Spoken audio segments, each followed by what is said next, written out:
Assalamu alaikum. Thank you very much to everyone who is watching and doing my class. I will try to explain everything very well in class. If someone in my class attention and if someone can write in the notebook, you will a lot of benefit. আগে আমার পরিচয়টা দিয়ে নেই। আমার নাম মোহাম্মদ তামিদুর রহমান তোহা। আমার বাসা গাইবান্ধা।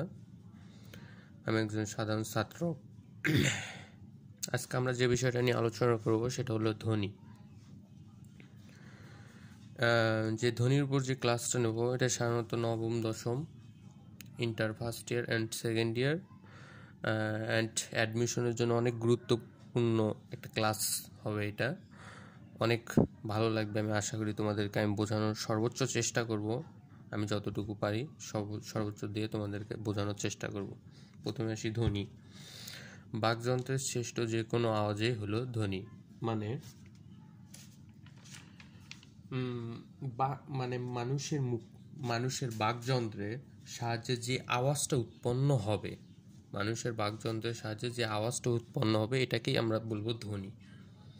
ধ্বনির সাংকেতিক এবং লিখিত রূপ আমরা বলি। ধ্বনির সাংকেতিক চিহ্নকে বর্ণ বলে, আবার ধ্বনির লিখিত রূপকে বর্ণ বলে। তাহলে ধ্বনির সাংকেতিক চিহ্নকে আমরা বলবো বর্ণ, আর ধ্বনির লিখিত রূপকে আমরা বলবো বর্ণ। তাহলে বলতে পারি ধ্বনির সাংকেতিক চিহ্ন ও লিখিত রূপকে বর্ণ বলে। আবার অনেকগুলো ধ্বনি নিয়ে একটা শব্দ তৈরি হয়। সাধারণত শব্দ তৈরি হবে, এটাই স্বাভাবিক। যেমন এ একটা ধ্বনি, ক একটা ধ্বনি, বর্গের জ একটা ধ্বনি, দন্তের ন একটা ধ্বনি। এই চারটা ধ্বনি নিয়ে একটা শব্দ তৈরি হয়েছে। চারটা ধ্বনির ফলে একটা শব্দ তৈরি হয়েছে। আবার অনেকগুলো শব্দ নিয়ে আবার বাক্য গঠিত হয়। যেমন আমি একটা শব্দ, একজন একটা শব্দ, ছাত্র একটা শব্দ। তাহলে এই তিনটা শব্দ নিয়ে একটা বাক্য তৈরি হয়েছে। আমি একজন ছাত্র, একটা বাক্য তৈরি হয়েছে। তিনটা শব্দ নিয়ে একটা বাক্য তৈরি হয়েছে। আর অনেকগুলো বাক্য নিয়ে আবার ভাষা গঠিত হয়। বিভিন্ন কয়েকটা বাক্য মিলে সাধারণত মনের ভাব প্রকাশ করার জন্য ভাষা গঠিত হবে। যেমন আমার নাম তোহা, আমার বাসা গাইবান্ধা, আমি একজন ছাত্র। এটাই হইল ভাষা, যে কতগুলো বাক্য নিয়ে গঠিত হবে ভাষা। ভাষার মূল উপকরণ হলো বাক্য। আর বাক্যের মূল উপকরণ হলো শব্দ, আর শব্দের মূল উপকরণ হলো ধ্বনি। তাহলে বাক্য ছাড়া ভাষা গঠিত হবে না, আবার শব্দ ছাড়া বাক্য গঠিত হবে না, আবার ধ্বনি ছাড়া শব্দ গঠিত হবে না। তোমাদেরকে আগে বোঝায় আসলাম, এটা এখানে দেওয়া আছে। যেমন শব্দের উপকরণ হলো ধ্বনি, আবার বাক্যের উপাদান হলো ধ্বনি, ভাষার উপাদান হলো ধ্বনি। এটা তোমাদেরকে বোঝার ক্ষেত্রে আমি শখটা তৈরি করছি, জানি তোমরা খুব সহজভাবে বুঝতে পারো, এজন্য তোমাদেরকে তৈরি করা এটা। তাহলে হলো শব্দের মূল উপাদান হলো ধ্বনি, বাক্যেরও মূল উপাদান হলো ধ্বনি, ভাষার মূল উপাদান ধ্বনি। ধ্বনি ছাড়া শব্দ, বাক্য, ভাষা তৈরি হবে না। আর উপকরণ, এই শব্দের উপকরণ হলো ধ্বনি। কয়েকটি ধ্বনি নিয়ে কয়েকটি শব্দ গঠিত হবে। বাক্যের মূল উপকরণ হলো শব্দ, কয়েকটি শব্দ নিয়ে বাক্য গঠিত হবে। আবার ভাষার মূল উপকরণ হলো বাক্য, কয়েকটি বাক্য নিয়ে ভাষা গঠিত হবে। ভাষার ক্ষুদ্রতম একক হলো ধ্বনি, কারণ ভাষার ক্ষুদ্রতম একক হলো ধ্বনি। এই যে কয়েকটা হইল শব্দ, বাক্য, ভাষা, এগুলো তৈরি করার জন্য ধ্বনির প্রয়োজন। এই জন্য ভাষার ক্ষুদ্রতম একক হলো ধ্বনি। বাংলার বর্ণমালা আমরা সবসময় মনে রাখবো, এটা একটা MCQ কোশ্চেন। বাংলার বর্ণমালা হলো একটি, আর বাংলার বর্ণ হলো 50টি। অনেকে বাংলার বর্ণমালা বলতেও 50টি বোঝে, কিন্তু না, বাংলার বর্ণমালা হলো একটি, আর বাংলার বর্ণ হলো 50টি। এর মধ্যে স্বরবর্ণ হলো 11টি, ব্যঞ্জন বর্ণ হলো 39টি, মোট হইল 50টি। এই 50টি হলো বাংলার বর্ণ। এর মধ্যে আবার পূর্ণমাত্রা বর্ণ হলো 32টি, যেমন স্বর, স্বরিয়া, হস্য দীর্ঘ, হস্য দীর্ঘ, এমন যে পূর্ণমাত্রা হলো 32টি। অর্ধমাত্রা মানে অর্ধেক মাত্রা আছে যেগুলো, এগুলো হলো 8টি। আর মাত্রাহীন মানে যেগুলোর মাত্রাই নাই সেগুলো হলো 10টি। এই হলো মোট 50টি। কার হলো আবার হলো 10টি, মানে স্বরবর্ণ হলো 11টি। স্বর, স্বরিয়া, হস্য দীর্ঘ, হস্যরি, এ, ওই, ও। এর মধ্যে স্বরর কোনো কার নেই, এজন্য একে নীলিন বা নীলবর্ণ বলে। স্বরিয়াত আকার, হিস্যিতে হিস্যিকার, দীর্ঘিতে দীর্ঘিকার, হস্যুতে হস্যুকার, দুর্ঘুতে দুর্ঘুকার, রিতে রিফালা, এতে একার, ঐতে ঐকার, ওতে ওকার, ঔতে ঔকার। এই 10 কার হলো এই 10টি। আর স্বরর কোনো কার নাই, একে নীলিন বর্ণ বা নীলবর্ণ আমরা বলে থাকি। স্বরবর্ণের সংক্ষিপ্ত রূপকে স্বরধ্বনি বলে। আর স্বরবর্ণের কার হলো 10টি, আমরা আগেই পড়ে আসলাম। সকল ধ্বনি বর্ণ নয়, কিন্তু সকল বর্ণই ধ্বনি। কারণ সকল ধ্বনি বর্ণ হতে পারবে না, কিন্তু সকল বর্ণই কিন্তু ধ্বনি হতে পারবে। স্বরবর্ণ স্বরবর্ণের সংক্ষিপ্ত রূপ হলো কার। স্বরবর্ণের কিন্তু সংক্ষিপ্ত রূপ হলো কার। এটা আমরা এমসিকিউ, একটা অনেক ইম্পর্টেন্ট একটা এমসিকিউ, এটা আমরা মনে রাখতে পারি। এটা একটা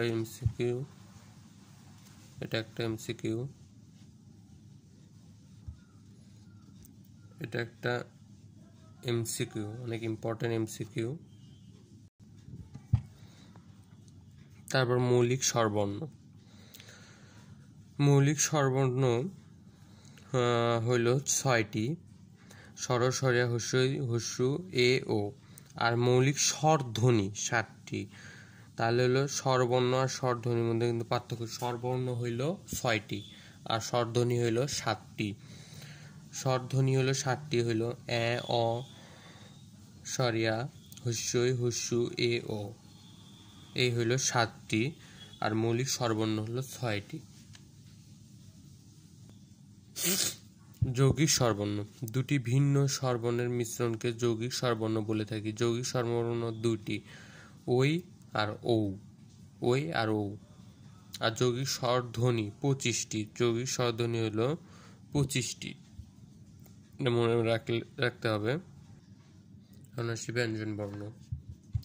এই ছকটা খুবই একটা ইম্পর্টেন্ট ছক, এখান থেকে অনেক এমসিকিউ আসে। মূলত আমাদেরকে প্রথমে জানতে হবে অঘোষটা কি, অপপ্রাণ, মহাপ্রাণ, নাসিক্য বর্ণ, আর এই 5টা উচ্চারণের স্থান।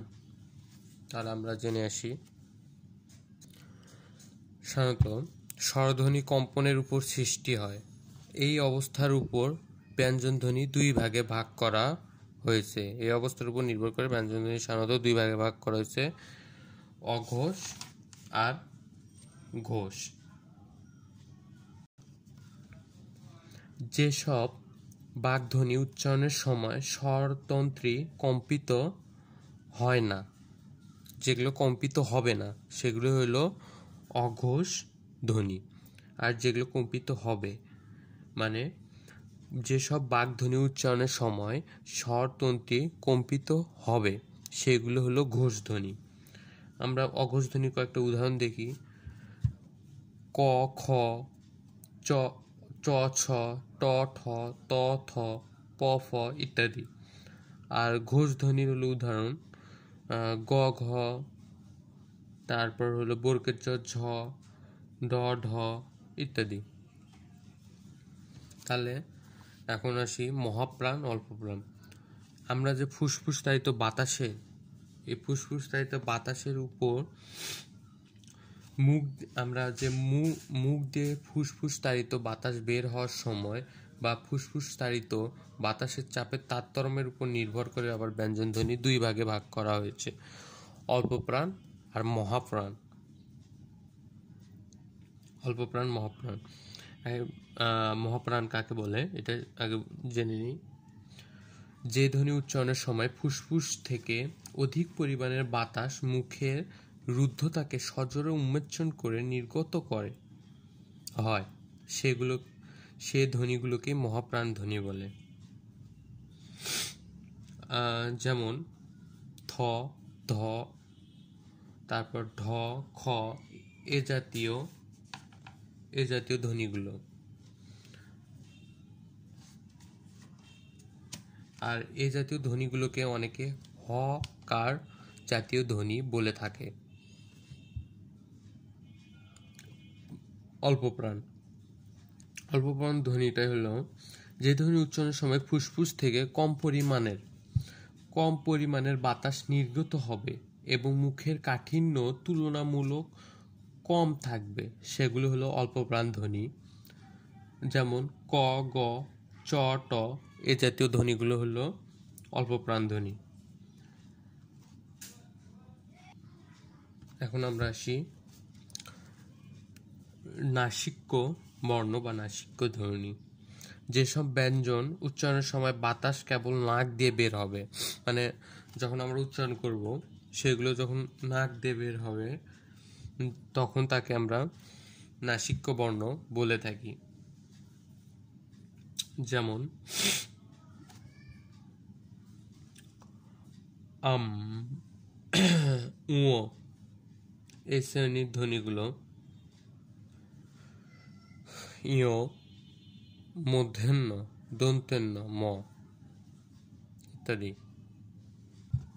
আর উচ্চারণের স্থান, আমরা জানি ব্যঞ্জন ধ্বনি উচ্চারণের সময় ধ্বনি উৎপাদক বাতাসের মুখ দিয়ে বেরিয়ে যাবার পথে বাক পতঙ্গের বিভিন্ন স্থানে কিন্তু বাধা পাবে, এটাই স্বাভাবিক, কিংবা ঘষা খায় বা নানা স্থানে স্পর্শ লাগে। বিভিন্ন ধরনের জায়গা থেকে আমাদের শব্দগুলো বের হয়, মানে ধ্বনিগুলো বের হবে। উচ্চারণের স্থান থেকে, উচ্চারণের প্রকার বা রীতি থেকে, তারপর ফুসফুসতারিতে বাতাসের চাপ থেকে, স্বরতন্ত্রীর থেকে ইত্যাদি থেকে। এখন আমরা আসি কণ্ঠবর্ণ। কণ্ঠবর্ণ হলো কণ্ঠনালীর সংকীর্ণ পথে ধ্বনিবাহী বাতাস বাধা পেয়ে নির্গত হলে উচ্চারিত হয়, একেই কণ্ঠবর্ণ বলে। ব্যঞ্জনবর্ণের মধ্যে একমাত্র কণ্ঠধ্বনি হচ্ছে হ। কণ্ঠনালীর সংকীর্ণ পথে ধ্বনিবাহী বাতাস বাধা পেয়ে নির্গত হলে উচ্চারিত হয়, এটাই হলো কণ্ঠবর্ণ। তারপর আমরা আসি তালব্য বর্ণ। তালব্য বর্ণ হলো কণ্ঠবর্ণ উদাহরণটা দিয়ে শেষ দিই। ক, খ, গ, ঘ এগুলো সব কণ্ঠ থেকে আসবে। দেখো ভিতরতে ক, খ, গ, ঘ ইত্যাদি তালব্য বর্ণ।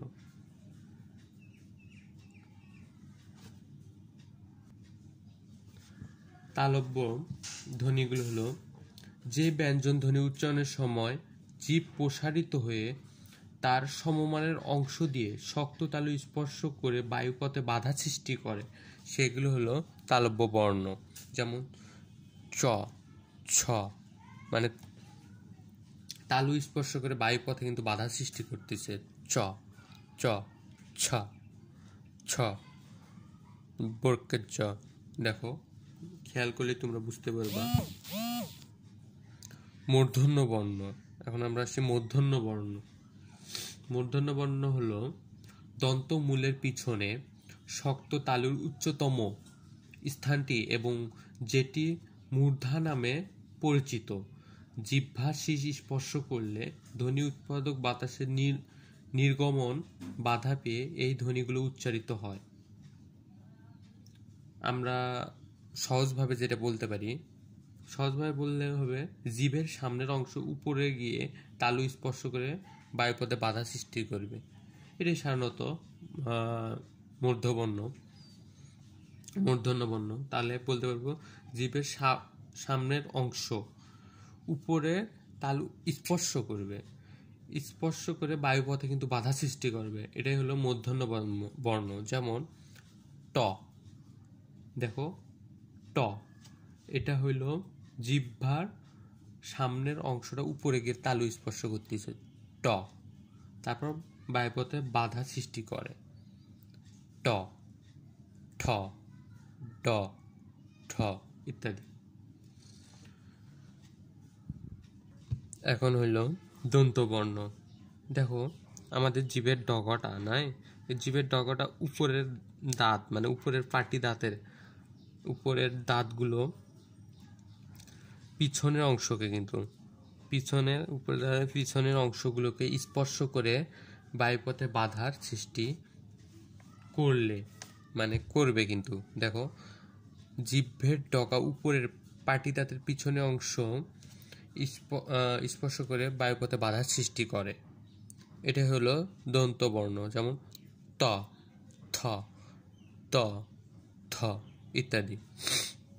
আর ওষ্ঠবর্ণ, ওষ্ঠবর্ণটা হলো যে ধ্বনির উচ্চারণে দুটি ঠোঁট পরস্পর সংস্পর্শে এসে বাতাসে নির্গম পথে বাধা সৃষ্টি করে, তাকে হলো ওষ্ঠ বর্ণ বলে। যেমন প, ফ, ব, ভ ইত্যাদি। এই 25টি বর্ণ হলো স্পর্শ বর্ণ বলে আমরা জানি। আর ব্যঞ্জনের সংক্ষিপ্ত রূপকে বলা হয় ফলা। এটা একটা এমসিকিউ কোশ্চেন। ব্যঞ্জনবর্ণের সংক্ষিপ্ত রূপকে বলা হয় ফলা, আর স্বরবর্ণের সংক্ষিপ্ত রূপকে বলা হয় কার। ফলা হলো 6টি। এই 6টি সহজভাবে মনে রাখার জন্য এটা মনে রাখবা। মনে রবে জল, মনে রবে চলো। তাহলে মতে ম ফালা, দন্তেন্যতে দন্তেন্য ফালা, রতে র ফালা, বতে ব ফালা, জতে জ ফালা, লতে ল ফালা। ক থেকে ম পর্যন্ত বর্গীয় বর্ণ বলে। বর্গীয় বর্ণ বলতে পারি, আবার প্লসিভ ও বলতে পারি, যার যেটা ইচ্ছা। বা এমসিকিউ তো আসতে পারে, ওটা তেমন একটা ইম্পর্টেন্ট এমসিকিউ না, তাও মনে রাখবা তোমরা। এখন হইল বাকি যেগুলো বর্ণ থাকবে সেগুলো আবার কি হবে। এই যে জ, র, ল, ব এগুলো হলো অন্তঃস্থ বর্ণ। জ, র, ল, ব এগুলো হলো অন্তঃস্থ বর্ণ। আর র হলো কম্পনজাত বর্ণ। রটা হইলো কম্পনজাত বর্ণ, লটা হইলো পার্শ্বিক বর্ণ, লটা হইলো পার্শ্বিক বর্ণ। তা এখন হইলো তালিবস্য, পেটকামেস্য, দন্তেস্য, হ, এটা হলো উষ্ম বর্ণ, উষ্ম বর্ণ। আর তালিবস্য, পেটকামেস্য, দন্তেস্য এটা হলো শীষ বর্ণ। এই তিনটা হইলো শীষ বর্ণ। শীষ বর্ণ হলো 3টা, উষ্ম বর্ণ হলো 4টা, অন্তঃস্থ বর্ণ হলো 4টা, পার্শ্বিক বর্ণ 1টা, কম্পনজাত বর্ণ হলো 1টা। ডয় শূন্য, ঢয় শূন্য এগুলো হলো তাড়নাজাত বর্ণ। আর অন্তঃস্থ হলো হাফ ব্যঞ্জন বর্ণ, সংক্ষিপ্ত আমরা এইচসি মনে রাখতে পারি। আর খণ্ডের ত, এটা খণ্ডের ত। আর অনেশ্বর, বিষগ্ঘর, চন্দ্রবিন্দু এই 3টা হলো পরাশ্রয়ী বর্ণ। এই 3টা হলো পরাশ্রয় বর্ণ। আর চন্দ্রবিন্দু এটা হলো আনুনাসিক বর্ণ। আজকের ক্লাস এই পর্যন্তই। নেক্সট ক্লাসে আবার তোমাদের সাথে দেখা হবে ইনশাল্লাহ। সবাই আমার জন্য দোয়া করে, আমি তোমাদের জন্য দোয়া করি। আর থ্যাংক ইউ জানাই হইল স্কুল অফ ক্রিয়েটিভ স্কিলকে। তারা তোমাদের জন্য অনেক মানে গুরুত্বপূর্ণ ক্লাস দেবে ইনশাল্লাহ। থ্যাংক ইউ সবাইকে। আসসালামু আলাইকুম।